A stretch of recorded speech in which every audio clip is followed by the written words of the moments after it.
ജീവിതത്തിൽ താൻ കടന്നുപോയ കൈപ്പേറിയതും സങ്കടപ്പെടുത്തുന്നതുമായ അനുഭവങ്ങൾ വെളിപ്പെടുത്തി കൊല്ലം സുധിയുടെ മകൻ കിച്ചു സുധി.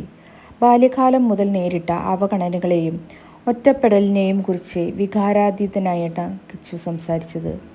അച്ഛൻ മരിച്ച ദിവസം നടന്ന കാര്യങ്ങളെക്കുറിച്ചും അതിനുശേഷം നടന്ന സംഭവങ്ങളെക്കുറിച്ചുമെല്ലാം കിച്ചു തുറന്നു പറയുന്നുണ്ട്. ഞാനൊരു ഇൻട്രോവേർട്ടാണ്. അധികം അങ്ങനെ സംസാരിക്കാനൊന്നും അറിയില്ല. ഈ വീഡിയോ പുറത്തു വരുന്നതോടെ എന്തൊക്കെ സംഭവിക്കുമെന്ന് അറിയില്ല. എൻ്റെ ജീവിതകഥയാണ് ഞാൻ പറയുന്നത്. 2004 ഞാൻ ജനിക്കുന്നു. ശാലിനി എന്നാണ് എൻ്റെ സ്വന്തം അമ്മയുടെ പേര്.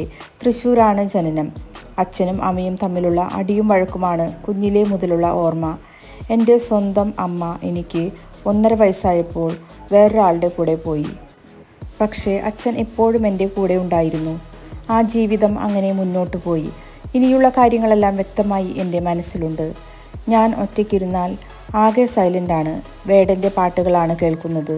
അതെല്ലാം എൻ്റെ ജീവിതവുമായി ബന്ധപ്പെട്ട് കിടക്കുന്നുണ്ട്. ഇനി അടുത്ത കഥ പറയാം. 5ാം ക്ലാസ്സിലെ അവധിക്കാലം. ഞങ്ങളപ്പോൾ എറണാകുളത്താണ്.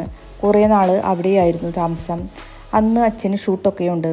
ഒരു ദിവസം വീഡിയോ കോളിൽ ഇപ്പോൾ കാണുന്ന അമ്മ രേണു സുധിയെ കാണുന്നു. ആ സമയത്ത് അമ്മയുമായി ഭയങ്കര കമ്പനിയായിരുന്നു. സൂപ്പറായിരുന്നു. ആ ടൈമിൽ ഞങ്ങളെ കാണാൻ വന്നു. നല്ല കമ്പനിയായി. പിന്നെ അച്ഛൻ വന്ന് ഒരു ദിവസം എൻ്റെ അടുത്ത് വന്ന് ചോദിച്ചു, ഞാൻ കല്യാണം കഴിക്കട്ടെ, നിനക്കെന്താണ് പറയാനുള്ളത്, അച്ഛന് ഇഷ്ടമാണോ എന്ന് ഞാൻ ചോദിച്ചു. അതിനിടയ്ക്ക് വീണയും അച്ഛനുമായി ഡിവോഴ്സായി. അവർക്ക് പൈസയും കൊടുത്തു. അങ്ങനെ കൊല്ലത്തെ വീട്ടിൽ നിന്നും വന്ന് രേണു അമ്മയുടെ കാര്യം സംസാരിച്ച് വിവാഹം കഴിയുന്നു. വിവാഹത്തിന് ശേഷം ഞാനും അച്ഛനും അമ്മയും കൊല്ലത്ത് തന്നെയാണ് നിൽക്കുന്നത്. പക്ഷേ കൊല്ലത്ത് വെച്ച് ചെറിയൊരു വഴക്കുണ്ടായി. അങ്ങനെ ഞങ്ങൾ കോട്ടയത്തേക്ക് മാറുന്നു. ഇനിയാണ് കഥ തുടങ്ങുന്നത്. ആദ്യമൊക്കെ ഭയങ്കര രസമായിരുന്നു. കൊല്ലത്തുള്ളപ്പോൾ എന്നെ പുറത്തു പോയി കളിക്കാനൊന്നും വിടില്ലായിരുന്നു. കോട്ടയത്ത് വന്നപ്പോൾ എനിക്ക് വലിയ സ്വാതന്ത്ര്യം കിട്ടി. കുറച്ച് കഴിഞ്ഞതോടെ എന്തൊക്കെയോ പ്രശ്നങ്ങൾ ഉണ്ടാകുന്നു. എല്ലാവരുടെയും സ്വഭാവത്തിലൊരു മാറ്റം. ഞാൻ ആ സമയത്ത് കമ്പ്യൂട്ടറൊക്കെ മേടിച്ചു. റൂമിൽ തന്നെ ഗെയിം കളിയുമായിരിക്കും. ഇതൊക്കെയാണ് ഇതിൻ്റെ തുടക്കം. അവിടം തൊട്ടാണ് ഞാനിങ്ങനെ ആകുന്നത്. വേറൊരു കണക്ഷനുമില്ല. അച്ഛൻ വന്ന് ഇടയ്ക്കിടയ്ക്ക് ഭക്ഷണം തന്നിട്ട് പോകും. ഇടയ്ക്ക് ഋതപ്പൻ റൂമിലേക്ക് വരും. അവനെയും അടിയിലിരുത്തി ഗെയിം കളിക്കും. പിന്നെ കൊറോണ വന്നു. അച്ഛൻ ആ സമയത്ത് ഒരു യൂട്യൂബ് ചാനൽ തുടങ്ങി. വെബ് സീരീസ് ചെയ്യാൻ പദ്ധതിയിട്ടിരുന്നു. കുറേ ആർട്ടിസ്റ്റുകളെയും വിളിച്ചിരുന്നു. പക്ഷേ ലോക്ക്ഡൗൺ വന്നതോടെ അത് നടന്നില്ല. കുറേ കടം വന്നു. ഞാൻ, അച്ഛൻ, അമ്മ, ഋതപ്പൻ, അമ്മയുടെ ചേച്ചി, അളിയൻ, അവരുടെ 2 മക്കൾ, പപ്പ, അമ്മ, ഇവരെ ഇത്രയും പേരുടെ ചെലവും അച്ഛൻ ഒറ്റയ്ക്കാണ് നോക്കിക്കൊണ്ടിരുന്നത്. നിങ്ങൾക്ക് മനസ്സിലാകുന്നുണ്ടാകും, അച്ഛൻ്റെയും എൻ്റെയും ഒരു സ്വഭാവമാണ് നോ പറയാൻ അറിയില്ല. അതൊരു കൊള്ളാത്ത സ്വഭാവമാണ്. അപ്പുറത്ത് നിൽക്കുന്ന ഒരാൾക്ക് വിഷമമാകും എന്ന് വിചാരിച്ചാണ് അത്. ഞാനിപ്പോൾ ഓരോ കാര്യം പറയാത്തതും അതുകൊണ്ടാണ്. അങ്ങനെ ഒരു റൂമിൽ 3 വർഷം ഇങ്ങനെ ഗെയിം കളിച്ചിരുന്നു. ഇടയ്ക്ക് എന്തോ എനിക്ക് അങ്ങനെ തോന്നി, ഇതൊക്കെ നിർത്താം. അങ്ങനെ കമ്പ്യൂട്ടറൊക്കെ വിറ്റ് ഒരു വണ്ടി മേടിച്ചു. 10ൽ എൻ്റെ കൂടെ പഠിച്ച ഒരു കൂട്ടുകാരനുണ്ട്. പിന്നെ അവർക്കൊപ്പം സമയം ചെലവഴിക്കാൻ തുടങ്ങി. ആ സമയത്ത് അച്ഛൻ്റെ കയ്യിൽ നിന്നും കിട്ടുന്ന ആകെ സ്നേഹം പൈസ മാത്രമാണ്. വേറൊരാളുടെ അടുത്ത് സംസാരിക്കില്ല. ഇവരുടെ സ്വഭാവം ഒരുമാതിരിയാണ്. അവിടെ ജോലിക്ക് പോകില്ല. അതിന് വഴക്ക്, കുറേ കാര്യങ്ങളുണ്ട്. പക്ഷേ എങ്ങനെ അതൊക്കെ പറയണമെന്നറിയില്ല. അതൊക്കെ കൊണ്ടാണ് എൻ്റെ കൂടെ ഞാൻ എപ്പോഴും ഒരു കൂട്ടുകാരനെ എടുക്കുന്നത്. കൊല്ലത്തുള്ള കൂട്ടുകാർക്കെല്ലാം എൻ്റെ ജീവിതത്തിൽ നടന്ന എല്ലാ കാര്യങ്ങളും അറിയാം. അങ്ങനെ വീട്ടുകാരുമായി ഒരു കണക്ഷനില്ലാത്ത ജീവിതം. ആ റൂമിലിരുന്ന് ശരിക്കും വട്ടായി പോയിരുന്നു. കൂട്ടുകാരുമൊത്ത് കൂടി മോശം ശീലങ്ങൾ തുടങ്ങി. പക്ഷേ അങ്ങനെ അഡിക്റ്റൊന്നും അല്ലായിരുന്നു. ഞാനും അച്ഛനും സംസാരിക്കുന്നത് തന്നെ ഷൂട്ടിങ്ങിന് പോകുമ്പോഴാണ്.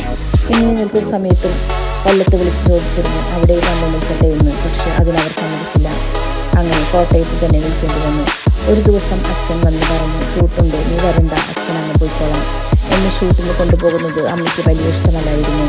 അതിനും വലിയ അടിയുണ്ടായിട്ടുണ്ട്. എന്തോ ആർക്കും എന്നെ വലിയ ഇഷ്ടമല്ലായിരുന്നു. അങ്ങനെ ശരിക്കും വട്ടായിപ്പോയി. പക്ഷേ അപ്പോഴും എൻ്റെ വിഷമങ്ങൾ പറയാൻ അപ്പോഴും അച്ഛനെന്നൊരാളുണ്ടായിരുന്നു. എന്തൊക്കെ ചെയ്താലും അച്ഛനെ വിളിക്കാമെന്ന് ധൈര്യം എനിക്കുണ്ടായിരുന്നു. അങ്ങനെ ആ ഷൂട്ടിന് പോയ ദിവസം രാത്രി അച്ഛൻ വിളിച്ചിട്ട് പറഞ്ഞു, പിറ്റേ ദിവസം രാവിലെ 4 മണിയാകുമ്പോൾ ഞാൻ വരും, ചങ്ങനാശ്ശേരിയിൽ നിന്ന് നീ വന്ന് കൂട്ടണമെന്ന്. 4 മണിയായപ്പോൾ വിളിച്ചു. അച്ഛൻ ഫോൺ എടുത്തില്ല. ഞാൻ കിടന്നുറങ്ങി. ഷൂട്ടിങ്ങിന് പോയിട്ട് വരുമ്പോൾ ഉറങ്ങിപ്പോകുന്ന സ്വഭാവം അച്ഛനുണ്ട്. അതുകൊണ്ടായിരിക്കും ഫോൺ എടുക്കാത്തതെന്നോർത്ത് ഞാനും ഉറങ്ങി. രാവിലെ എന്തായാലും അച്ഛൻ വരുമെന്ന് ഓർത്തു. പെട്ടെന്ന് അമ്മ വന്ന് എന്നെ തട്ടി എണീപ്പിച്ചു. അച്ഛനെ എന്തോ പറ്റിയെന്ന് തോന്നുന്നു. വിളിച്ചു നോക്കാൻ പറഞ്ഞു. ഫോൺ പക്ഷേ ഓഫായിരുന്നു. അപ്പോഴേക്കും ആളുകളൊക്കെ വരാൻ തുടങ്ങി. ഞാൻ നേരെ അനൂപേട്ടനെ വിളിച്ചു. എന്തു പറ്റി അച്ഛനെന്ന് ചോദിച്ചു. രക്ഷിക്കാൻ പറ്റിയില്ലടാ, സോറി എന്ന് പറഞ്ഞ് ഫോൺ കട്ട് ചെയ്തു. എന്തോ അനൂപേട്ട പറയുന്നതെന്ന് ചോദിച്ച് ഞാൻ ഫോൺ എടുത്തറിഞ്ഞു. കാലിൻ്റെ പെരുള്ളി തൊട്ട് ശരീരം മുഴുവൻ തണുത്തുപോയി. ആ സമയത്ത് എന്തൊക്കെയോ നടന്നെന്ന് പോലും എനിക്കറിയില്ല. ആരൊക്കെ ചേർന്ന് എന്നെ വണ്ടിയിൽ കയറ്റി പോയിക്കൊണ്ടിരിക്കുക.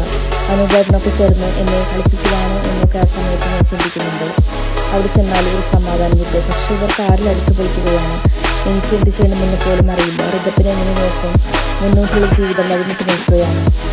ആ സമയത്താണ് ഇവർ 5 സ്റ്റാർ ഹോട്ടലിൽ കയറി ഭക്ഷണം കഴിക്കുന്നത്. ഒരു ട്രിപ്പിൽ ഇറക്കാൻ പോലും എനിക്ക് പറ്റുന്നില്ല. ഒന്നും മിണ്ടാതെ ഞാനിങ്ങനെ ഇരിക്കുകയാണ്. അന്ന് തൊട്ട് ഒന്നിനോടും എനിക്ക് ഇപ്പോഴും പ്രതികരിക്കാൻ പറ്റുന്നില്ല.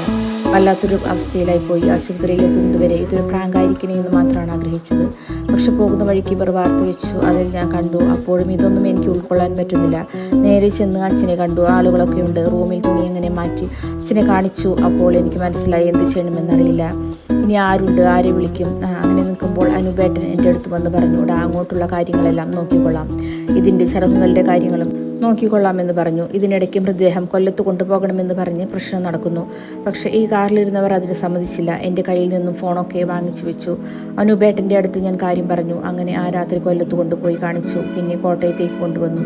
ചടങ്ങുകളെല്ലാം കഴിഞ്ഞു. അപ്പോഴാണ് അമ്മയും അച്ഛനും കൂട്ടിനും ഒരു ബില്ല് കൊണ്ടുവന്ന് എൻ്റെ കയ്യിൽ തരുന്നത്. 1,80,000 രൂപ. അത് ചാനലുകാരുടെ കയ്യിൽ കൊടുക്കാൻ പറഞ്ഞു. ഞാൻ അനുപേട്ടനെ വിളിച്ച് കാര്യം പറഞ്ഞു. ഇതിനൊക്കെ ഒരു ബില്ലുണ്ടാക്കി തരാൻ അവർ പറഞ്ഞു.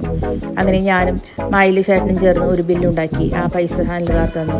എല്ലാം കഴിഞ്ഞ് ഞാൻ ഒറ്റയ്ക്കായി. അച്ഛൻ മരിച്ച സമയത്ത് എല്ലാവർക്കും എന്നോട് സ്നേഹമുണ്ടായിരുന്നു. എല്ലാ കാര്യത്തിനും അവരുണ്ടായിരുന്നു. പക്ഷെ കുറച്ച് കഴിഞ്ഞപ്പോൾ അതൊന്നുമില്ല.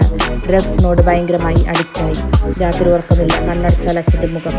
അവിടെ ആണെങ്കിൽ ഒട്ടും പറ്റുന്നില്ല. ഓപ്പൺ കോഴ്സ് എടുത്ത് +2 പഠിക്കുകയാണ്. ഇനി നിയന്ത്രിക്കാൻ പോലും ആരുമില്ല.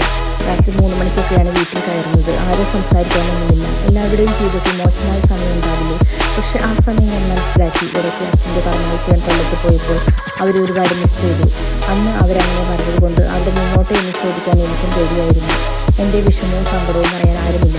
ഞാനതൊക്കെ മനസ്സിലാക്കി. ആ സമയത്ത് ഒരു ജോലിക്ക് പോയി. ഒരു ദിവസം വീഡിയോ കോൾ ചെയ്തപ്പോൾ കൊല്ലത്തെ വല്യമ്മ ഞാൻ ജോലി ചെയ്യുന്നത് കൊണ്ട് അവർക്കത് ഭയങ്കര വിഷമമായി. അങ്ങനെ വല്യമ്മ പറഞ്ഞു കൊല്ലത്ത് വരാൻ. അങ്ങനെയാണ് ഞാൻ കൊല്ലത്ത് വരുന്നത്. ഞാൻ ഇനി കൊല്ലത്ത് നിന്നും പഠിക്കുകയാണെന്ന് അമ്മയുടെ വീട്ടുകാരോട് പറഞ്ഞപ്പോൾ അവർക്കൊന്നും പറയാനില്ലായിരുന്നു. അവരെന്നോട് സംസാരിക്കാറില്ലായിരുന്നു. ഇതിനിടയ്ക്ക് വീടുമായി ബന്ധപ്പെട്ടൊരു സംഭവമുണ്ട്. ചാനലുകാരാണ് വീട് വെച്ച് തരാമെന്ന് പറയുന്നത്. നിനക്ക് കൃതപ്പണം പറയുന്ന സ്ഥലത്ത് വീട് വെച്ച് തരാമെന്ന് അവർ പറഞ്ഞു. അച്ഛനില്ലാത്ത അവർക്കൊപ്പം നിൽക്കാനേ പറ്റില്ല. പഠനവുമായി ബന്ധപ്പെട്ട് മാറി നിൽക്കാനായിരുന്നു എൻ്റെ ആഗ്രഹം. കൊല്ലത്ത് വന്നതോടെ നല്ല കാര്യങ്ങൾ സംഭവിച്ചു. എനിക്ക് നല്ല കൂട്ടുകാരെ കിട്ടി. ഇവരാണ് എന്നെ കൊണ്ടുപോകുന്നത്. എല്ലാത്തിൽ നിന്നും മാറാൻ പറ്റി. ആളുകളോട് സംസാരിക്കാൻ തുടങ്ങി. ജീവിതം തന്നെ മാറി. ഇതാണ് എൻ്റെ ജീവിതകഥ. കൊല്ലത്ത് നല്ല സന്തോഷത്തോടെ ഇപ്പോൾ ജീവിക്കുന്നു. അമ്മയും അങ്ങനെ പോകുന്നു. അമ്മയുടെ കാര്യത്തിൽ നിന്ന് വിളിക്കും. ആ ഒരു കണക്ഷനിൽ ഞങ്ങൾ തമ്മിൽ ഇനിയും കുറേ കാര്യങ്ങൾ പറയാതെ വിട്ടിട്ടുണ്ട്. ഓർമ്മ വന്ന കാര്യങ്ങൾ പറഞ്ഞു. ഇതൊക്കെ തുറന്നു പറയാൻ കുറച്ച് കാരണങ്ങളുണ്ട്. എൻ്റെ കൂട്ടുകാരുടെ അമ്മയെ പോലും ഫേസ് ചെയ്യാൻ പറ്റാത്ത അവസ്ഥയായിട്ട് എല്ലാവരും എന്നെ അങ്ങനെ ഒരു രീതിയിൽ കാണുന്നു. അതുകൊണ്ടാണ് ഇതെല്ലാം തുറന്നു പറയാമെന്ന് വിചാരിച്ചത്. ഇത്രയും അനുഭവിച്ചല്ലോ, ഇത്രയും കാര്യങ്ങളൊക്കെ പഠിച്ചില്ലേ, ഇനി ഒറ്റയ്ക്ക് തന്നെ നേരിട്ട് മുന്നോട്ട് പോകും. ജീവിതത്തിൽ നടന്ന 20% മാത്രം കാര്യങ്ങളാണ് ഇപ്പോൾ തുറന്നു പറഞ്ഞിരിക്കുന്നത്. കിച്ചുവിൻ്റെ വാക്കുകൾ എങ്ങനെയായിരുന്നു?